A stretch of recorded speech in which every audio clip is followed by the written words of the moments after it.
Hello, I'm John Dukendock.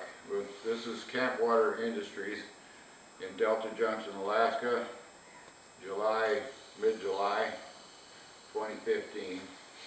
And this is a water plant that's been specifically designed and built under the cooperation of the Cold Climate Housing Research Center and Camp Water Industries for NewTalk. We're under contract with NewTalk to build this, and I'd like to just kind of briefly explain how it works, what it is, and then we'll go into some maintenance specifics of how to keep it running. This, on top, we have a 100-gallon finished water tank, which is supplied with the unit. It's going to be shipped separately though, so when it gets to where it's going, you're going to have to put it back up there. But you'll notice that everything on it, all the hookups, are color-coded with electrical tape. Green goes to green, white goes to white, blue goes to blue. Over here in the back, yellow hooks to yellow, red to red. These are all just plain old hose fittings. You can unscrew them. You can screw them back in just like you have on the end of a garden hose. This has two ways of producing water. The first way is with a hand pump. And you'll notice that we have here the raw water. This could be your melted ice water. It could be water from the river. It could be water from anywhere you plan to get it. And this system will filter this water, take out bacteria. It'll take out giardia or beaver fever. Here's my puppies helping me out here. I appreciate all the help I can get. And it also has an electric pump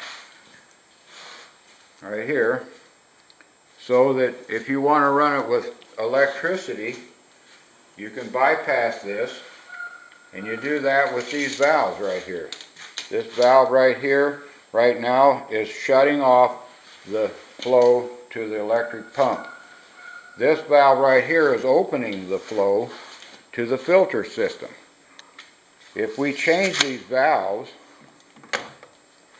and in order to change the valve, you have to pull this little lock in and turn it 90 degrees.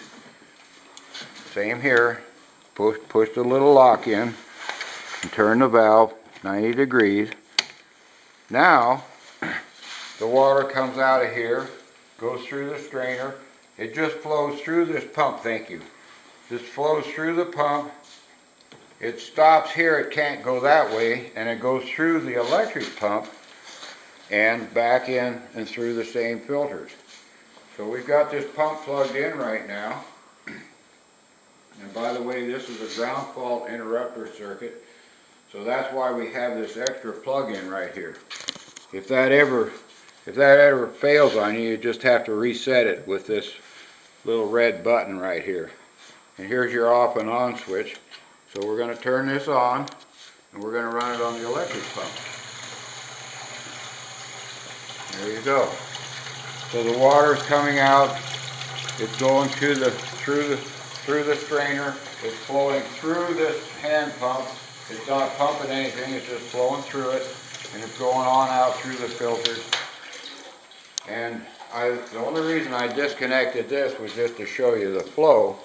But normally, we would have this hooked up here so that the flow actually goes up into your finished water tank. Like that. So let's just do that for a minute. We're going to turn the pump on again. And there it goes. Sweet. Into the tank. You can hear it running into the tank. Get it? Okay, well, oh my goodness, the power failed. Now what do we do? Oh, well, let's just leave this off. Let's turn this valve here back where it was. We're going to turn this valve here like this, And we're gonna have a way now to fill the tank by hand. Now I hear you folks catch a lot of fish out there. I'm gonna come catch some of those fish with you someday, because I love fish.